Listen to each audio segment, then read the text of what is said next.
bajista, ellos veían un superávit de solo 250.000 toneladas y de ese punto en adelante han continuado bajando ahorita solo a un superávit de 60.000 toneladas, que igualmente después de tener 3 años cacauteros con un, para tirar números, 3 años cacauteros con un déficit total de casi 1 millón de toneladas, un superávit de 60.000 no es nada, no ayuda para nada. Y la ICO, sacando el número más alto, un número que personalmente yo no lo creo, no creo que vamos a llegar a eso, la ICO ya piensa que para este año cacautero vamos a tener un superávit de 144.000 toneladas, 144.000 toneladas. Y obviamente se empieza a hablar de lo que puede pasar para la cosecha 25-26. La CRA está empezando con un número un poco alto, un superávit un poco por encima de 250.000 toneladas y el TRS cerca de unas 150.000 toneladas. De nuevo, esto ayudaría un poco, pero hay que recuperar mucho, mucho cacao para poner el balance a un nivel estable. Los certificados en Estados Unidos han bajado alrededor de un 50% y también en Londres. Hay que reponer eso para que el mundo se vuelva, entre comillas, normal.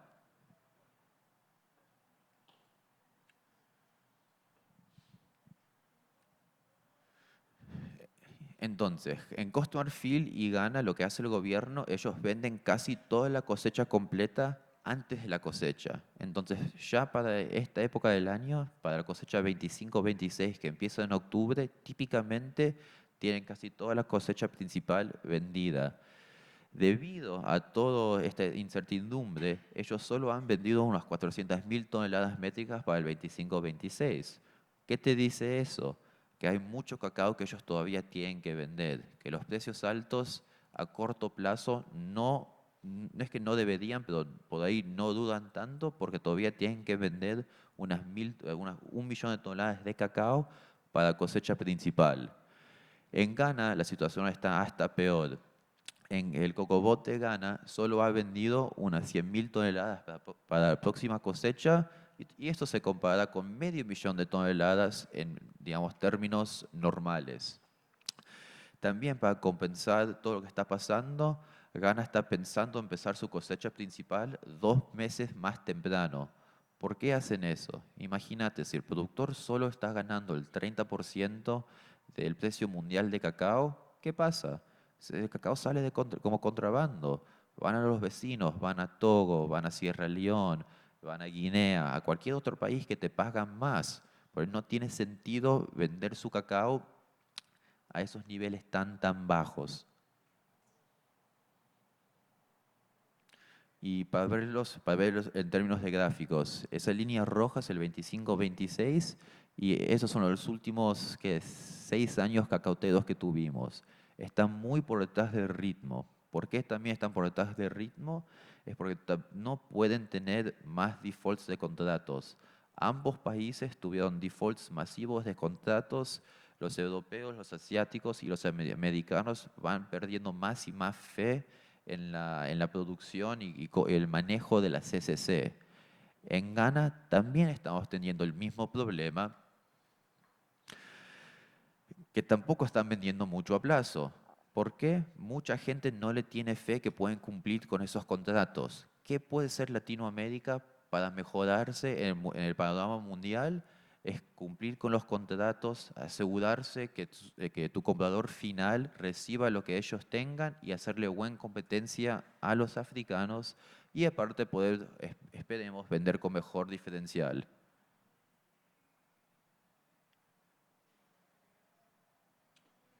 Entonces, las causas de los menores ventas a plazo, el gran problema es una falta de interés abierto en el mercado cacautero. Ahora estamos hablando todo el lado de los futuros. El interés abierto solo cuenta los números de contratos abiertos, es un término de liquidez en bolsa. Típicamente hay alrededor de 240.000 contratos abiertos en bolsa. El día, cuando escribí este reporte, cuando terminé la semana pasada, solo habían 104.000 contratos abiertos. Esto llegó a un bajo de 88.000 contratos abiertos en el mercado de futuros. Para que tengan una idea, Esa es la cifra más baja en 30 años. Es una locura total lo que pasó en el lado de los futuros.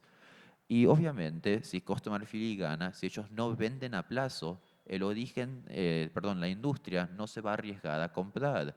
¿Por qué? Porque tampoco se van a fijar un Barry, un Hershey, un Mondelez, no va a fijar 18 meses a niveles de $10.000, porque eso no le entra en el presupuesto, no tiene sentido financiero para ellos.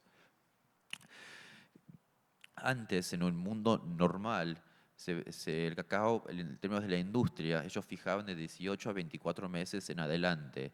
Ahorita se estima que solo tienen 6 meses de cobertura.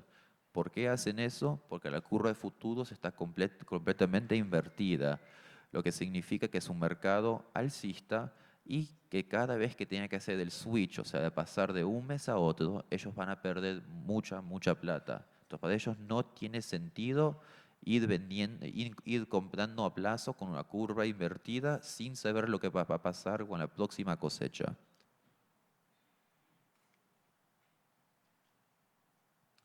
Y también para poder visualizar lo que pasó con el interés abierto en el cacao, cuando llegamos a ese pico en el 2023, cuando tocamos la euforia del cacao, que todos querían saber del cacao, mi mamá me estaba llamando para ver qué estaba pasando, los especuladores es que todos estaban comprando, todas las entrevistas, Bloomberg, Reuters, todos llamando para una entrevista, para ver lo que estaba pasando en el cacao, que en mi vida vi tantos noticieros hablando del mundo del cacao. Pegamos una euforia de un poco más de 350.000 contratos abiertos en el mercado. Desde ese punto en adelante, el interés del cacao se ha desplomado por un tercio. Para también ver lo reflejado en términos de volumen de mercado. Esto refleja que es el sumo de los contratos operados por día. En el 2023 y en el 2024 fueron alrededor de unos 5 millones de contratos operados en esos 4 meses. En los primeros 4 meses de este año fue menos de la mitad. Es entre el 60 y una baja de entre el 59 y el 60% en el volumen diario del cacao. ¿Por qué? Por toda esa incertidumbre, por la falta de venta de los africanos y la falta de interés de compra de la industria a estos niveles.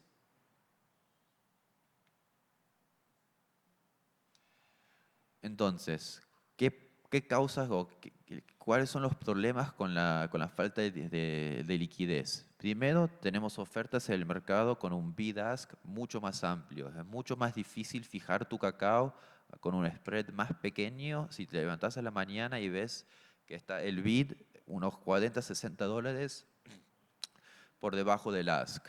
También tenemos esos movimientos tan erráticos en la bolsa, como la semana pasada la bolsa subió $1.700, esta semana bajó otros 1.000. Todo eso es causado por la falta de liquidez en el mercado de futuros. Y también todos estos movimientos erráticos lo que causan es un aumento bastante grande en el margen inicial. El margen inicial es el depósito de buena fe que la bolsa te requiere para poder fijar 10 toneladas de cacao. A principios del 2023 estaban en $1.400 por contrato, algo razonable para muchos. Ahorita están un poco más de $13.000. Cuando llegamos al pico estaban $16.000 por contrato de 10 toneladas.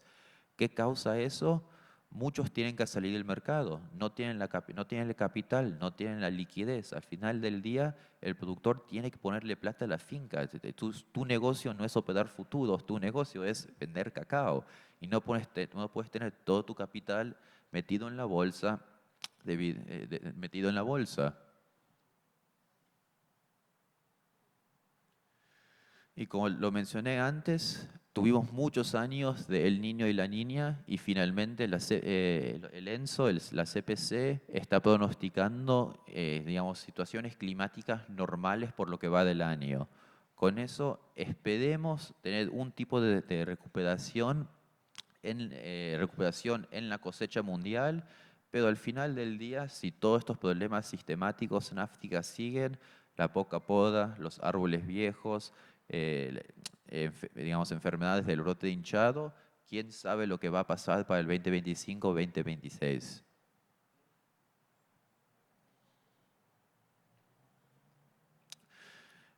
También, como mencioné antes, hay un problema gigantesco en cómo le pagan al productor en África. A principios de la cosecha principal, 24-25, Costa de Marfil estaba pagando 1.800 cifas por kilo, que a ese punto fue aproximada a un poco más de $3.000 por tonelada. Ghana, que a su punto tenía una economía muy, muy baja, estaban pagando 48.000 cedis por tonelada, que a ese punto fueron $3.100 por tonelada. Ahorita con la mejora de economía de Ghana llega a casi $4.000 por tonelada. Todavía no se compara con los $10.000 que paga la bolsa. Para la mitaca del 24-25, Costa de Marfil decidió aumentar un poco lo que le paga el productor a $3.650 por tonelada y Ghana lo mantuvo igual. Esto no se compara con los precios que se pagan en Latinoamérica, que es entre un 10 a 15% menos de lo que ves en bolsa, ya eso, digamos, muestra el, de- el gran como disconnect que hay entre la bolsa africana, cómo se vende el cacao africano y cómo se vende el cacao en Latinoamérica. Entonces, debido a todo este precio bajo pagado al productor, primero, mucho cacao se va como contrabando. Se estima que este año Costa de Marfil perdió alrededor de 1/4 millón de toneladas a sus países vecinos que le pagan mejor. También causa muchos defaults en los contratos, porque a medida que el precio va subiendo, ahí te dicen, mira, perdí la carga, se me dañó el cacao, lo que sea, y se dan vuelta y venden al quien le paga mejor. En Ghana tiene un problema gigantesco con la minería ilegal de oro. ¿Por qué? Porque el oro también está haciendo altos históricos debido a la debilidad del dólar. Entonces muchos cacauteros están decidiendo vender sus fincas para la minería ilegal de oro. Eso, como todos sabemos, daña la calidad de la tierra y también causa más dificultades para mejorar el cacao. Hay mucho menos incentivos de producir cacao en Costa de Marfil y Ghana debido a estos problemas. Entonces, ¿qué puede ser Latinoamérica? Como podemos ver en los pronósticos ahí del CRA de Knowledge Charts, Latinoamérica se espera que para fines de esta década aumente un 30% en producción.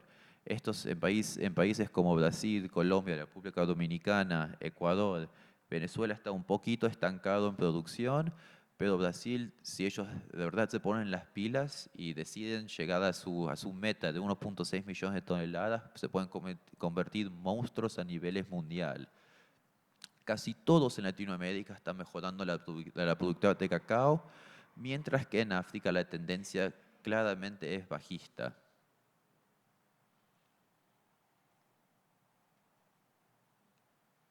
¿Y qué está pasando con las tarifas? El flujo de cacao entrando a Estados Unidos obviamente está bajando. Para poder pagar una tarifa del 10%, el mercado interno se tiene que desplomar y en muchos países no está pasando. Entonces, ahí la incentiva, en vez de venderle a Estados Unidos, es mandar cacao a Londres, que no tiene esa tarifa. Sí, el arbitraje te paga un poco menos, pero es mucho, todavía vas a, digamos, generar más plata vendiéndole a Londres con un arbitraje en contra que mandar cacao a Estados Unidos y pagar una tarifa del 10%. Esto lo podemos ver en el arbitraje en Nueva York-Londres, que solo en este año se ha movido de manera errática. A un punto en Londres tenían una prima de $1.500 sobre Nueva York. Ahorita Nueva York está casi con una prima de $800 sobre Londres. Todo esto debido a las tarifas. Todo esto debido a las tarifas impuestas por Trump a principios de este año. Y para finalizar, a mí me gusta mostrar mi opinión de lo que podría pasar con el mercado. Veo una chance de 25, una probabilidad del 25% que los precios suban y se mantengan por encima de los 10.000. Para que esto pase, la cosecha de Costa de Marfil y la cosecha de Ghana no tiene que mejorar, tiene que quedarse en 1,75 a 1,8 millones de toneladas. También vamos a tener que tener un repunte en la demanda, que no lo veo muy probable porque la tendencia en la demanda ha sido a la baja estos últimos años. Lo que yo le doy una chance más grande es que los precios se mantengan en este rango de 7.000, 7.500 a 10.000. Este rango lo venimos operando ya por varios tiempo. Por casi todo el mes de marzo, la industria le parece bien comprar a 7.000, entre 7.000 y 7.500, y ahí lo tienen bien soportados. Mientras que Origen, cada vez que superamos los 9.500, veo mucho flujo de Latinoamérica queriendo vender su cacao por esos niveles. Y la demanda se queda o estable o baja un poco, pero al final del día vamos a tener que tener una destrucción total de la demanda para poder, digamos, compensar esta baja tan grande en la producción mundial de cacao. Y finalmente, veo precios por debajo de 7.500 con una probabilidad solo del 10%. ¿Por qué? Porque yo no le tengo fe a una recuperación grande en la cosecha marfileña y ganesa.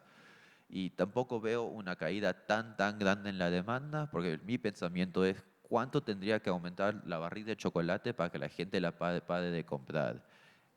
Debido a eso, le doy esto una chance bastante pequeña. Pasamos este año de cacautero solo muy poco tiempo por debajo de estos niveles, pero ya en octubre, noviembre, cuando empezó la cosecha y todos se dieron cuenta lo bajo que estaba la cosecha africana, tuvimos este repunte gigantesco. Y con esto le agradezco por el tiempo. De vuelta, soy Vladimir Sientek, Senior Trader ahí en StoneX Miami.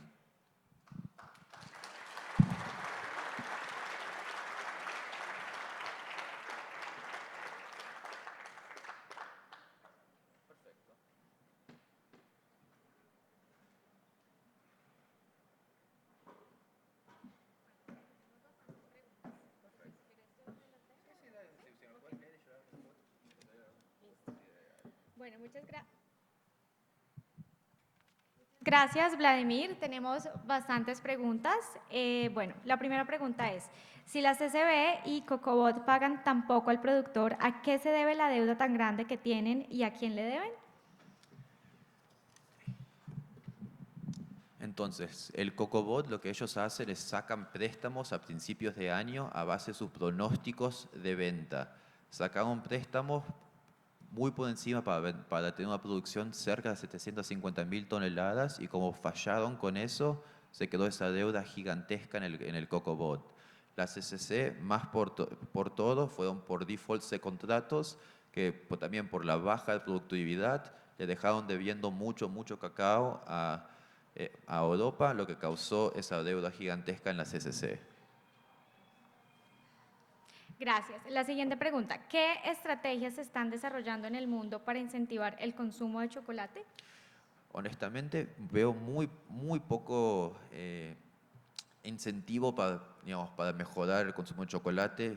No lo veo promovido como hacen los cafeteros. En el chocolate siempre te dicen, acá está el chocolate y ya está. No veo muchas propagandas sobre eso, por lo menos en mi país no veo nada de propagandas, mientras si te ves el televisor siempre hay consumos de café, cafés especiales. Cuando vas a eventos cacauteros como el CMAA, muy pocos promueven el consumo, es más que todo promueven el trade del cacao. Yo creo que eso es algo que mejorar para que más gente empiece a consumir cacao en su casa, en mi país de origen, que es Estados Unidos. ¿Cómo afecta toda esta situación de Costa de Marfil y Ghana a Colombia? Costa de Marfil y Ghana deciden el precio de cacao mundial. Como ellos producen el 65% del cacao mundial, si a ellos les va bien, el precio va a bajar. Si a ellos les va mal, el precio va a subir. Hay que estar muy atento a la producción de esos dos países para poder saber cómo puede desarrollar el precio mundial para todos los países en Latinoamérica. Gracias. Ahora algunas preguntas relacionadas con el precio, que es un tema bastante interesante. ¿Cuántos años se estima que se estabilizará el precio? Entonces, tarda entre 3 a 5 años para que, digamos, una plántura de cacao te dé una mazorca para los países africanos. Si ellos empiezan el día de hoy, que actualmente empezaron el año pasado, va a tardar unos 3 a 5 años para que vuelvan a un rango normal, que sea por debajo de esos $5.000. Yo tengo previsto que Si Brasil empieza a producir más cacao, si Costa de Marfil y Ghana empiezan a producir más cacao, por ahí para fines de esta década o la cosecha anterior, la cosecha 28-29, podemos ver un poco de precios más bajos. Pero de este punto en adelante lo veo muy difícil que el cacao aparezca de la nada para bajar los precios. ¿Cuál será el precio posible por tonelada cuando se estabilice el precio? Como dije antes, entre 4 a 6 mil dólares por tonelada.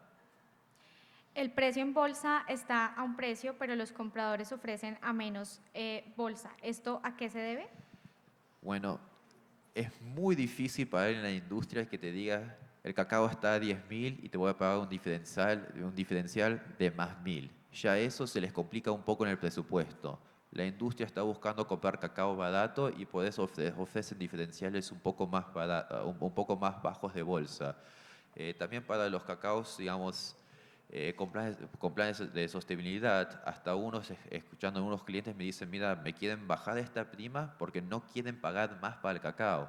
Ya por encima de los 7.500, los 8.000, ellos les cuesta entrar todo el presupuesto y tienen que bajar o sacar productos de la línea, como vimos en Costco, que sacaron las galletitas con chocolate, sacaron las almendras bañadas en chocolates, porque simplemente no le entra en el presupuesto. Bueno, y finalmente, algunas recomendaciones para los agricultores. ¿Cómo el aumento de precios beneficia a los productores? Ahí lo mejor que puedes hacer es tener una cuenta de futuros para poder ir fijando precio antes de tener tus contratos. Porque imagínate, la semana pasada con el cacao a 11.000, ¿quién te quiere comprar cacao a 11.000? Muy pocas personas o nadie.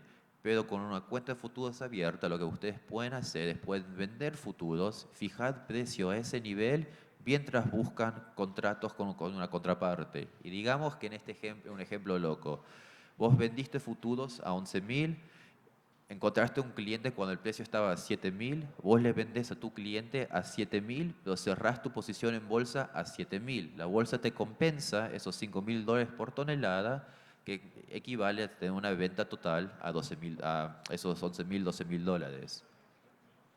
Y finalmente, ¿qué recomendaciones adicionales le da a los agricultores para aprovechar los altos precios, aunque los procesadores presenten dificultades? Hay que mejorar la productividad. Hay que llegar a los niveles de Ecuador de 1.2 a 1.3 toneladas por hectárea y ya con eso se pueden mucho más competitivo en el nivel mundial y pueden dar más oferta en el nivel mundial. Muchas gracias. Muchas gracias a todos.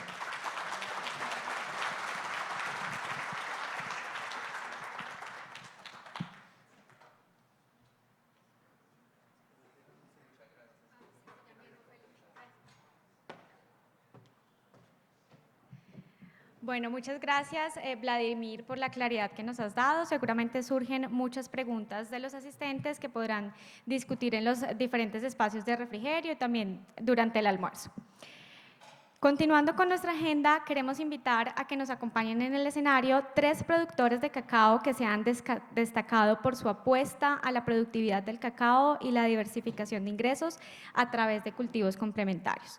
En primer lugar, Jorge Chávez Morales. Jorge es un productor de cacao del municipio de Chaparral, Tolima, nacido y criado en el campo entre café y caña. A sus 45 años de edad, tomó la decisión de empezar a sembrar cacao. A pesar de los bajos precios del momento, lo implementó como cultivo principal y hasta hoy ha sido su medio de sustento por la alta productividad que ha logrado del cultivo. Su finca, Playa Rica, ubicada en la vereda Tres Esquinas Banquero, en el corregimiento del Limón del municipio de Chaparral, cuenta con 3.5 hectáreas en las que predominan las variedades ICS 95 y CCN 51.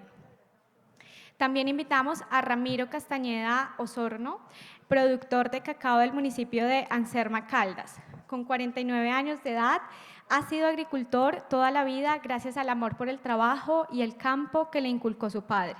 Vive y trabaja con su esposa e hijas en su finca llamada La Alegría en la vereda El Paraíso en el municipio de Anserma Caldas y es socio activo de la organización Asoprovel desde hace 5 años. Actualmente tiene establecidos varios cultivos entre los cuales resalta el de cacao bajo un sistema agroforestal con 900 plantas en producción en 1 hectárea. Este cultivo se ha convertido en el pilar fundamental de sostenimiento para su familia, pero también tiene establecidos otros cultivos complementarios como el café y el plátano. Este último ha sido siempre un cultivo para la seguridad alimentaria y la generación de ingresos adicionales durante los periodos improductivos del cacao y café, aprovechando los espacios en la finca para sembrarlo en barreras, pues sirve a la vez como un sombrío transitorio y permanente para el cultivo de cacao. Invitamos también a Víctor Hugo Garrido. Él es el representante legal de la Asociación Corcacao.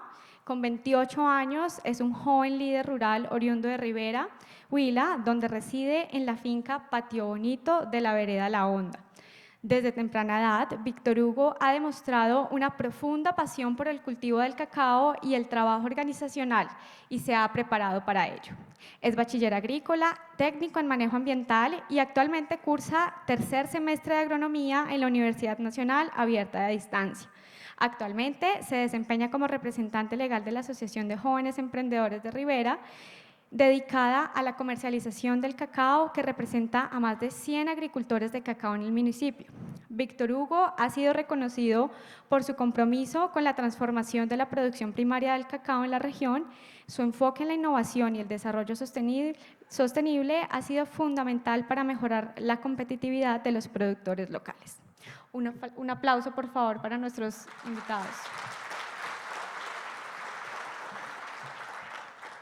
Igualmente, queremos invitar al escenario a John Jairo Verano, especialista líder en cacao del proyecto C4D, y a Xiomara Agudelo, especialista en cultivos complementarios en el proyecto C4D.